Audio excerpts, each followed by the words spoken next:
Hello guys, आप सबका स्वागत है मेरे यूट्यूब चैनल MKD अकेडमी की स्टडी पर। प्यारे दोस्तों, मेरे चैनल को लाइक करें, शेयर करें, सब्सक्राइब करना ना भूलें। ओके दोस्तों, तो आज आपका चैप्टर स्टार्ट होता है हमारे चारों ओर के परिवर्तन। हमारे चारों ओर क्या क्या परिवर्तन होते रहते हैं, कैसे कैसे क्या चीज़ होता रहता है। कोई परिवर्तन किसी चीज़ में परिवर्तन हो जाता है, कोई कुछ किसी में हो जाता है परिवर्तन, कोई वस्तु किसी वस्तु में परिवर्तित हो जाती है। ये सारी चीज़ हमारे चारों ओर जितने भी परिवर्तन होते हैं उनके बारे में हम आज पढ़ते हैं। तो आज हमारे साइंस का क्लास 6 का चैप्टर नंबर 6 है। तो अब स्टार्ट करते हैं। जैसे वास्तव में यहाँ से स्टार्ट करते हैं।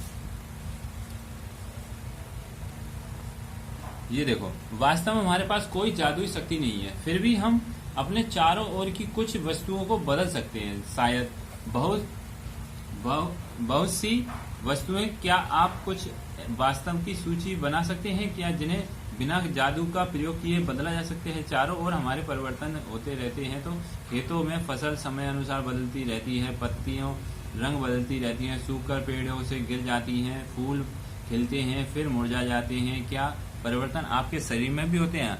ना, आपके नाखून बढ़ते हैं, आपके बाल बढ़ते हैं, आप बढ़कर लंबे हो जाते हैं। सबके बढ़ने के साथ साथ आपका वजन भी बढ़ता है। आपको पहले से महसूस हुआ कि आपके चारों ओर हर समय कुछ बहुत से परिवर्तन होते रहते हैं। यानी आपके चारों ओर कुछ न कुछ परिवर्तन होते ही रहते हैं इस चीज साइंस में। यानी आपके भौतिक परिवर्तन भी होते रहते हैं किसी न किसी चीज में। जैसे आपने कुछ देखा होगा, आपके बाल बढ़ रहे हैं, आपका शरीर बढ़ रहा है, आपकी लंबाई बढ़ रही है। ये भी एक क्या है? परिवर्तन है। ठीक है। अब जैसे ये लड़की गुब्बारे में हवा भर रही है, तो ये भी एक परिवर्तन हो रहा है, यानी गुब्बारा फूल रहा है। तो अब देखो यहाँ आते हैं कागज। एक कागज के टुकड़े को ले और उसे चित्र बनाने पर मोड़ के आपके कागज का टुकड़ा खिलौने हवाई जहाज बनाते हैं। हवाई जहाज वगैरह बनाते हैं कागज के टुकड़े से, तो वो भी तो एक परिवर्तन ही है। ठीक है दोस्तों। अब देखो यहाँ हम आ गए, ये क्या है? गूथे हुए आटे की एक लोई बनाइए, इसमें रोटी बेलने की कोशिश करें। शायद आप इसके आकार में कुछ खुश न हो और इस रोटी का दोबारा लोई में परिवर्तन करना चाहेंगे। हाँ जी, जैसे हम कोई आटा लेते हैं, आटा गूंथते हैं, वो भी एक परिवर्तन है। जैसे वो आटा सूखा था तो वो फैला हुआ था, अलग अलग मॉलिक्यूल्स थे, यानी उसके कण थे। जब हमने उसमें पानी डाल के आटे को गूंथ दिया तो एक जगह हो गई सारी चीज। अब जब गूंथ दिया तो उसमें से एक लोई लेंगे तो रोटी बनाएंगे बेलकर, हम चक्का बेलने से। जब हम लोई बनाएंगे तो लोई कभी कभी आटा रोटी क्या है, टेढ़ी मेढ़ी हो जाएगी, तो उसमें भी परिवर्तन हुआ। फिर हमने उसको दोबारा फिर लोई बना दी उसी को, रोटी को। तो फिर हम उसमें क्या करेंगे, फिर दोबारा बेलेंगे तो उसे गोल कर देंगे तो उसमें क्या होगा? परिवर्तन होता है। ठीक है दोस्तों। तो अब आगे देखते हैं। अब देखो, क्या गूथे हुए आटे में को पुनः लोई बनाना संभव है? हाँ, यह निष्कर्ष है। क्या आप तीनों क्रियाकलापों में संभव जिस पदार्थ में से क्रियाकलाप प्रारंभ करते हैं पदार्थ को वापस पाया जा सकता है? तो मतलब यह है कि परिवर्तन क्रियाकलाप में पुनः पूर्व स्थिति में लाया जा सकता है। ठीक है। जैसे जिस किसी में हम कोई भी चीज परिवर्तन कर रहे हैं और वह परिवर्तन दोबारा उस जैसे पहली स्थिति में था वही लाया जाए। ठीक है। अब क्या आ गया, ये देखो।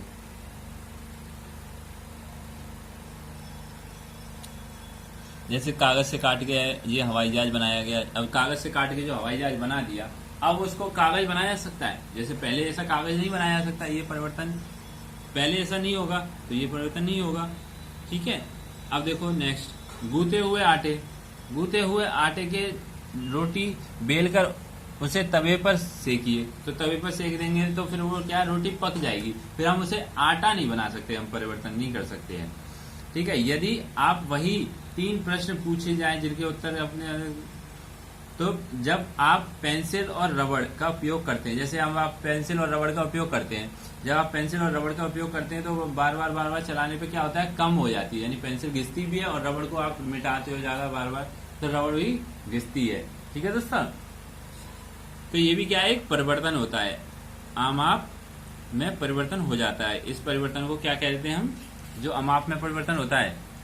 उलट सकते हैं। आप कुम्हार को अपने चाक पर काम करते जरूर देखा होगा कि एक मिट्टी के ढेर से वह बर्तन बदल कर देता है। आप उत्क्रमित परिवर्तन किया जा सकता है। यानी उत्क्रमित परिवर्तन कब होता है? जब क्या करते हैं, जब मिट्टी से किसी बर्तन को बनाते हैं। ठीक है, वो होता है उत्क्रमित परिवर्तन, जो दोबारा उसे मिट्टी नहीं बनाया सकता। तो हम देखेंगे परिवर्तन वर्गीकरण एक प्रकार से देखा जा सकता है, उन्हें उत्क्रमित किया जा सकता है। यह देखा जाए कि उन्हें उत्क्रमित किया जा सकता है या नहीं। अब देखो, जैसे ये चार्ट दे रखा है, अब इस चार्ट को करना है आपको। अब देखो, कच्चे अंडे से उबला हुआ अंडा। अब इसमें क्या होता है, कच्चे अंडे से उबाला हुआ अंडे को फिर हम कच्चा अंडा बना सकते हैं? नहीं बना सकते, नहीं बना पाएंगे हम। ठीक है, गाढ़े घोल से इडली, गाढ़े घोल से हमने इडली बना ली, मगर इडली से गाढ़ा घोल नहीं बन पाएगा। ठीक है, ये चीज उत्क्रमित परिवर्तन किया जा सकता है, नहीं किया जा सकता, ये चीज बताई गई है इसमें। हम सभी ने मिट्टी को खोदने वाले औजारों को देखा होगा, जैसे जिसमें लकड़ी औजार बना लेते हैं, उसमें लकड़ी लगा के फिर हम उससे मिट्टी खोदते हैं, सहायता से लकड़ी के हत्था लगा लेते हैं। ठीक है, अब देखो, जैसे इन औजारों में लोहे के फलक का वलय होता है, जिससे हम लकड़ी के हत्थे को फंसा लिया जाता है। तो साधारण वलय का माप लकड़ी के हत्थे के घेरे में से थोड़ा सा छोटा और हत्थे में वलय फंसाने के लिए वलय को गर्म करते हैं, जिससे आकार उसका बड़ा हो जाता है, फैल जाता है। जब हत्थी आसानी से हम इसमें जड़ दिया जाता है तो वलय ठंडा हो तो सिकुड़ जाता है, तो हत्थे में कस जाता है। इसी प्रकार परिवर्तन को बैलगाड़ी के लकड़ी के पहिए के साथ रिम को बनाने के टाइम किया जाता है। धातु के रिम को लकड़ी के पहिए के घेरे से थोड़ा सा छोटा बनाया जाता है। गर्म करने पर रिम पहिए पर चढ़ता है। जैसे ये देखो, ये चित्र दिया है, रिम यानी लोहे का पहिए को टाइट, लकड़ी के पहिए को टाइट बनाने के लिए क्या है, जो टूटे नहीं, इस वजह से हम उस पर क्या कर देते हैं, लोहे की रिम चढ़ा देते हैं। ठीक है, ठंडा होने पे क्या है, वो सिकुड़ जाता है। ये भी क्या है, परिवर्तन है। अब देखो, जब हम जल को बर्तन में गर्म करते हैं तो कुछ समय के बाद उबलना शुरू हो जाता है।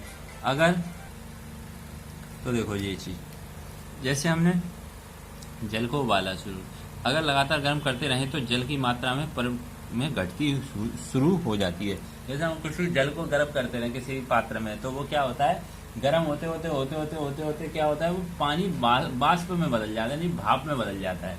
भाप में बदल जाता है तो पानी की मात्रा कम होती रहेगी, वो भाप बन जाएगा। तो वो भी क्या है, एक परिवर्तन है। जल बाष्प में परिवर्तन हो जाता है। तो आपने देखा होगा, जल बाष्प ठंडा करने पर द्रव में परिवर्तन हो जाता है। जैसे हम उसको जल बाष्प है, उसको हम ठंडा करेंगे तो वो क्या हो जाएगा, वो किस में चेंज हो जाएगा, वो द्रव में चेंज हो जाता है। और द्रव को जब गर्म करते हैं तो वो बाष्प में चेंज हो जाता है।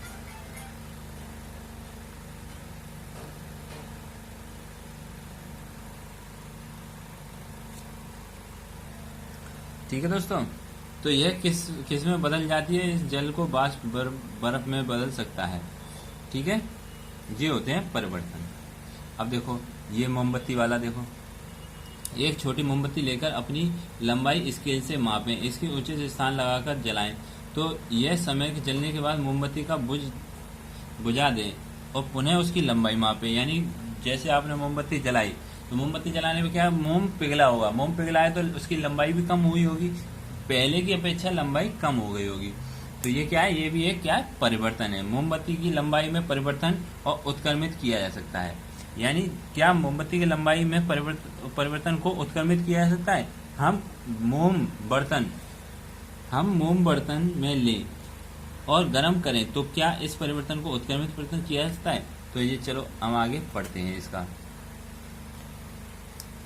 कोई धूपबत्ती से दोहराए जब तक यह पूरी तरह से जले, प्रतीक्षा करें। धूपबत्ती में क्या परिवर्तन दिखाई देगा। धूपबत्ती जलने में कुछ नए पदार्थ बनाती है और कुछ राख और गैस के रूप में है।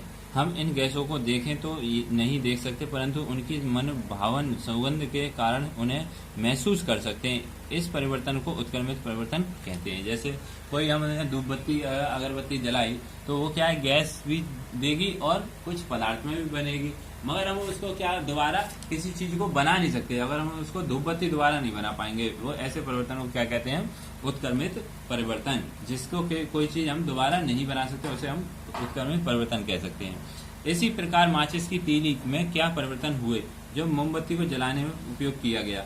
अभी हमने परिवर्तन को नियत वस्तु या इस पदार्थ में देखा कि जब पदार्थ मिश्रण रूप में हो तो वह होने वाले परिवर्तन परिवर्तन किस प्रकार होंगे। हमने नमक को जल में घोला था तो आपको कुछ समय जल को या नमक को कोई भी परिवर्तन नहीं होता था, परंतु उत्क्रमित करना संभव है। क्रियाकलाप में हमने नमक विलयन को गर्म करके नमक प्राप्त किया।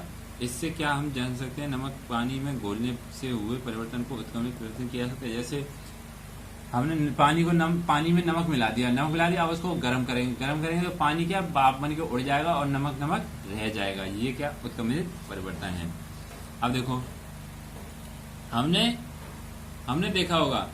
देखा है कि पदार्थों को गर्म करने या किसी अन्य पदार्थ के साथ मिश्रित करने पर कुछ पदार्थ परिवर्तन लाए जा सकते हैं। जैसे हमने देखा है कि कुछ परिवर्तन उत्क्रमित किए जा सकते हैं और जबकि कुछ अन्य उत्क्रमित नहीं किए जा सकते। हमारे चारों ओर की वस्तुओं परिवर्तन करने की वस्तु से विधियों भी हो सकती है। संभवतः इनमें कुछ उत्क्रमित परिवर्तन किए जा सकते हैं। इस प्रकार हमारे चारों ओर परिवर्तन दो वर्गों में वर्गीकृत किया जा सकता है। परिवर्तन में उत्क्रमित किया जा सके, परिवर्तन जिन्हें उत्क्रमित ना किया जा सके। अपने उच्च कक्षाओं में परिवर्तन करने की विधियों के बारे में तथा इसके वर्गीकरण करने के बारे में आप विस्तार में क्रियान्वित विस्तार अध्ययन करेंगे। ठीक है दोस्तों, तो ये सब आपको मैंने परिवर्तन बताए थे, क्या क्या परिवर्तन होते हैं हमारे चारों ओर। मोमबत्ती का पिघल के छोटा हो जाना और पानी में नमक मिला के हम पानी को भाप बना दे तो वो नमक मिल जाएगा आपको, और आप पानी को गर्म करेंगे तो वो भाप में बन जाएगा, भाप को आप ठंडा करेंगे तो वो द्रव में बन जाएगी। ठीक है, तो ये आपके कुछ परिवर्तन हैं जो आपने पढ़े आज। आप इसको अच्छे से अच्छे दोबारा से बार बार वीडियो देखें तो आप जान सकेंगे क्या क्या हमारे चारों ओर परिवर्तन होते हैं। तो आज के लिए आपकी क्लास यहीं पे खत्म होती है। नेक्स्ट क्लास आपकी नेक्स्ट चैप्टर कराएंगे हम साइंस में। ठीक है दोस्तों, तो मेरे चैनल को लाइक करें, शेयर करें, सब्सक्राइब करना ना भूलें और ज़्यादा से ज़्यादा अपने दोस्तों को सब्सक्राइब करने के लिए बोलें प्लीज़। ठीक है दोस्तों, बाय, थैंक यू।